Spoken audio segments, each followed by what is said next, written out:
নমস্কার, আমি অ্যাস্ট্রোলজার বৈশালী সরকার। সামনেই শুভ একটা তিথি, যে তিথিটার জন্য আমরা সারাটা বছর অপেক্ষা করে থাকি। কি তিথি বলুন তো? শুভ অক্ষয় তৃতীয়া, অর্থাৎ বৈশাখ মাসের শুক্লপক্ষের তৃতীয়া যে তিথি, সেটাকেই আমরা অক্ষয় তৃতীয়া হিসাবে ধরে থাকি। অক্ষয় তৃতীয়া এমন একটি তিথি যে তিথির কিন্তু ক্ষয় হয় না, অর্থাৎ এই তিথিতে আপনি যে কাজই করবেন আপনার সেই দিকেই কিন্তু উন্নতি হবে। আর এই তিথির এমন একটি মাহাত্ম্য, যে তিথিতে কিন্তু আপনি বিবাহ বলুন, গৃহপ্রবেশ বলুন, অন্নপ্রাশন বলুন, সমস্ত শুভ কর্ম, এমনকি রত্ন ধারণ, প্রতিকার ধারণ ভীষণ শুভ ফল দিয়ে থাকে। অর্থাৎ এই তিথিতে আপনার মনের যে কামনা আছে সেটা পূরণ হওয়ার তিথিই হচ্ছে অক্ষয় তৃতীয়া। এবার বলবো এই তিথিটা কেন এত মাহাত্ম্য।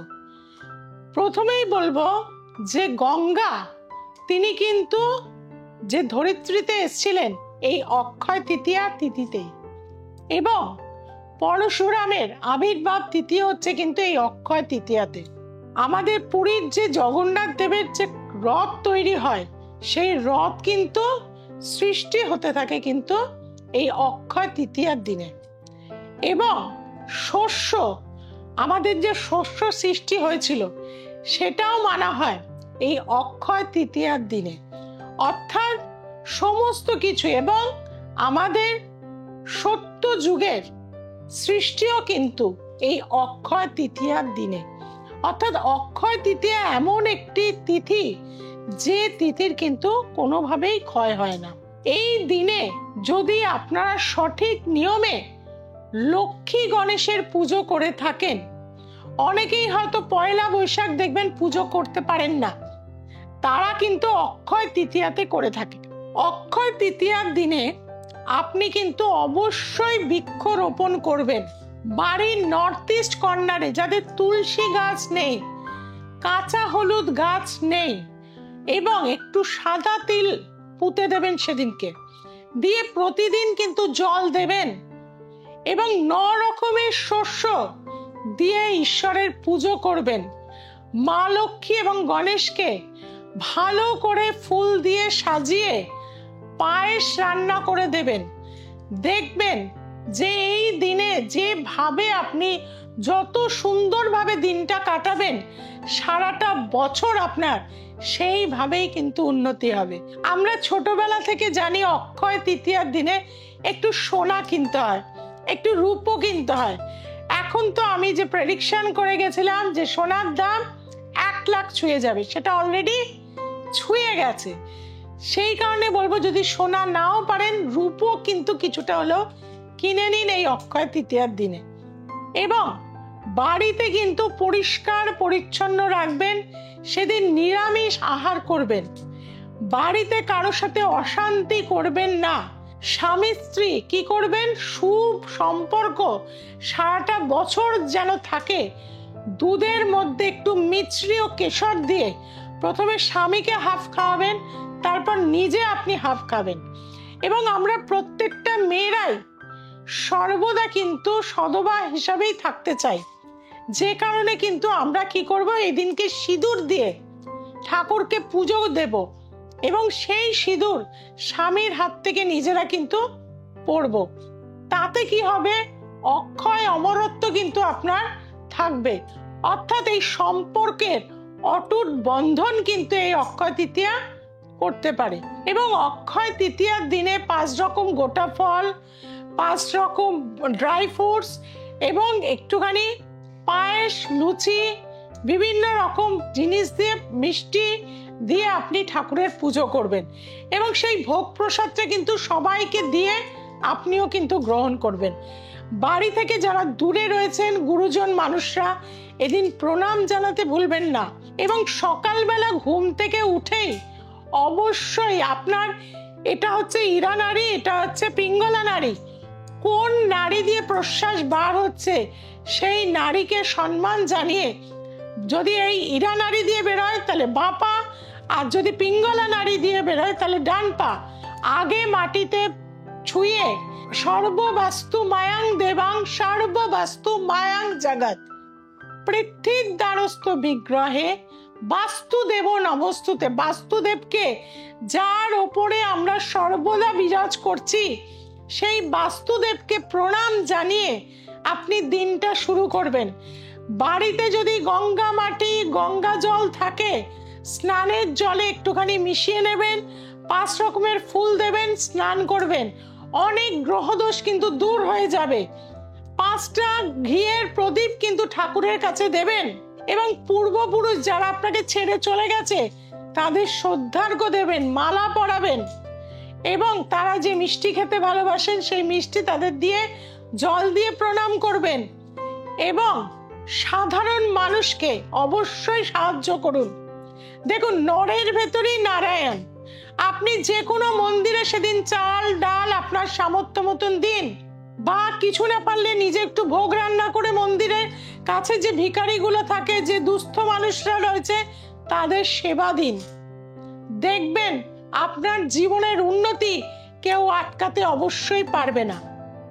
আর কি করবেন না, কিছুটা এলাচ, বড় এলাচ নেবেন, সেই এলাচ ঠাকুরের সামনে পুজো করিয়ে নেবেন, কারণ এলাচের ভেতর মা লক্ষ্মীর বাস। তার মধ্যে কি করবেন, দারচিনি লম্বা লম্বা করে সেগুলো 5টা দেবেন, দিয়ে সেটাকে হলুদের কাপড়ের মধ্যে গুঁড়ো হলুদ দিয়ে আপনি মা লক্ষ্মীর সামনে শ্রীং শ্রীং শ্রীং কমল কমলালয় প্রসীদ প্রসীদ শ্রীং মহালক্ষ্মী নমঃ এই মন্ত্র দিয়ে পুজো করে সেটা পুজো দিয়ে আপনার ক্যাশ বক্সে রেখে দিন। অবশ্যই আপনার জীবনে ধন সম্পদ ঐশ্বর্য বৃদ্ধি হবেই। আর এই দিন কিন্তু খবরদার কোনো নেশা গ্রহণ করবেন না। এই নেশার চক্করে পড়ে গিয়ে কিন্তু লোকসানে চলে যাবেন। অনেকে এই দিনকে ইনভেস্টমেন্ট করে থাকেন, করতে পারেন, তবে যারা শেয়ার মার্কেটে ইনভেস্টমেন্ট করবেন অবশ্যই কারো পরামর্শ নিয়ে তবে করুন, কারণ এই সময় মার্কেট প্রচুর ফ্ল্যাকচুয়েট করবে। কাজে আপনার কষ্টিত অর্থ যেন নষ্ট না হয়ে যায় সেদিকেও খেয়াল রাখতে হবে। তবে এই তিথি যথেষ্ট উর্বর একটি তিথি। এই তিথিতে আমি দেখেছি, আগেও দেখেছি, আমি বহু বছর, দীর্ঘ 26 বছর ধরে আপনাদের নিয়ে আমি রয়েছি। কাজেই আমি বহু মানুষকে এই দিনকে জমি কিনিয়েছি, রেজিস্ট্রি করিয়েছি, বিভিন্ন রকম শুভ কাজ করেছি, আজ তারা ভালো আছে। কাজে এই তিথির একটা মাহাত্ম্য গুণে আপনি কিন্তু যে কাজই করবেন সেটা শুভ হবে। তবে কারোকে ঝগড়া অশান্তি যাবেন না, মন্দ কথা বলবেন না, নেগেটিভ চিন্তা করবেন না, মানুষের প্রতি দয়া দাক্ষিণ্য অবশ্যই করবেন। ঈশ্বরের কৃপা পেতে গেলে আমাদের প্রতিটা মানুষকেই সৎভাবে জীবনযাপন করতে হবে। যদি এই নিয়মগুলো আপনারা করতে পারেন এবং একটু আতর এনে সেদিন বাড়িতে প্রথমে ঠাকুরকে এবং পুরো বাড়িতে একটু একটু করে দেবেন, তাহলে দেখবেন আপনার বাড়িতে যে শ্রী সেদিন সৃষ্টি হবে সেই শ্রী কিন্তু আপনাকে ছেড়ে কোথাও যাবে না। কাজেই মা লক্ষ্মীকে আমরা সারা বছর সংসারে পেতে অবশ্যই কিন্তু আমরা এই নিয়মগুলো পালন করব এবং রান্নাঘর কিন্তু পরিষ্কার পরিচ্ছন্ন রাখবেন, কারণ সেখানেই কিন্তু মা লক্ষ্মীর বাস। আর এই রান্নাঘরে যে জিনিসটা রাখবেন না সেটা হলো মেডিসিন, খবরদার রাখবেন না। রোগ আপনার বাড়ি ছেড়ে কোথাও যাবেন না। আর তার পাশাপাশি কিন্তু রান্নাঘরে কি করবেন না, ভাঙা বাস্কেট রাখবেন না। ভাঙা বাস্কেট আপনার দুর্দশা নিয়ে আসবে। চেঞ্জ করে একটা সুন্দর নতুন বাস্কেট অক্ষয় তৃতীয়ার দিনে স্থাপন করুন, জীবনে উন্নতি পাবেন। কাজেই ভালো থাকতে গেলে আমার এই পরামর্শগুলো মানতে হবে। আর যারা দূরে রয়েছেন, ভাবছেন একটা সঠিক পরামর্শ কিভাবে চান, বা আমার রেমেডি থাকে গ্যারেন্টি যুক্ত, যেখানে মানুষ কিন্তু সফলতা পাবেই। কাজে এই সফলতা দেওয়ার জন্য আমি প্রতিটা মাসে পৌঁছে যাই কিন্তু মায়ের কাছে, অর্থাৎ তারা মার কাছে। এই বছরের রাজাই হচ্ছে কিন্তু স্বয়ং বৃহস্পতি এবং মন্ত্রী হচ্ছে রবি। কাজেই এই রাজা স্বয়ং মা তারাকে প্রত্যেকে অক্ষয় তৃতীয়ার দিনে পুজো করুন, বাড়িতে প্রতিষ্ঠা করুন, উন্নতিকেও আপনার আটকে রাখতে পারবে না। আর যারা চাইছেন আমার সাথে যোগাযোগ করতে, অনলাইন প্রেডিকশন নিতে, তাদেরকে বলবো নিচে যে ফোন নাম্বার যাচ্ছে অবশ্যই সেখানে যোগাযোগ করুন। আর যারা চেম্বারে আসতে চাইছেন তাদেরকে বলবো বেহালা, গড়িয়াহাট, হাতিবাগান, হাওড়া, মেচেদা, শেওড়াফুলি, রাজারহাট, গড়িয়াহাট বিভিন্ন চেম্বারে আমাকে পাচ্ছেন। এছাড়াও প্রতিদিন দ্য এসেন্স অফ অ্যাস্ট্রোলজি লাইভে আমি থাকি ফেসবুক চ্যানেলে, সেখানে দুপুর 2টো থেকে 3টে আমার সাথে সরাসরি কথা বলতে পারবেন। সোমবার, মঙ্গলবার, শুক্রবার এবং রবিবার দ্য এসেন্স অফ অ্যাস্ট্রোলজি দেখতে ভুলবেন না। কিন্তু আপনারা ভুলে যাচ্ছেন সাবস্ক্রাইব করতে।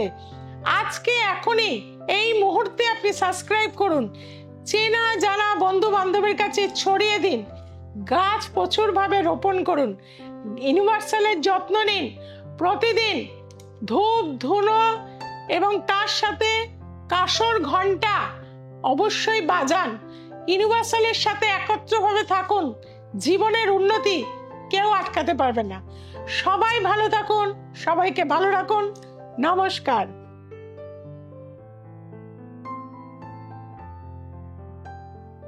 হ্যালো, নমস্কার। আমি হচ্ছি সঞ্জয় পাল। আমি আজ থেকে ঠিক 2 বছর আগে আমি এবং আমার দিদি শ্রীমতী বৈশালী সরকার ম্যামের কাছে গিয়েছিলাম। হোটেল ম্যানিলাতে দেখিয়েছিলাম। তো দেখানোর পর এখন ভীষণ ভালো আছি। সমস্যায় আছেন এবং কঠিন থেকে জটিল সমস্যায় আছেন, বহু জায়গায় গিয়ে ঠকে গেছেন, কোনো কাজ পাননি, তারা অবশ্যই শ্রীমতী বৈশালী সরকার ম্যামের কাছে আসতে পারেন, চাইলে ভীষণ ভালো হবে। আমি তো গিয়েছিলাম, ভীষণ উপকার পেয়েছি এবং আপনারা যারা চাইছেন তারা অবশ্যই যোগাযোগ করতে পারেন। আমি এডুকেশনের জন্য গিয়েছিলাম, অলমোস্ট প্রায় অনেকটাই সাকসেসফুল হয়েছি এবং ভালো আছি। তো আপনারা যারা চাইছেন তারা অবশ্যই ম্যামের সাথে যোগাযোগ করতে পারেন।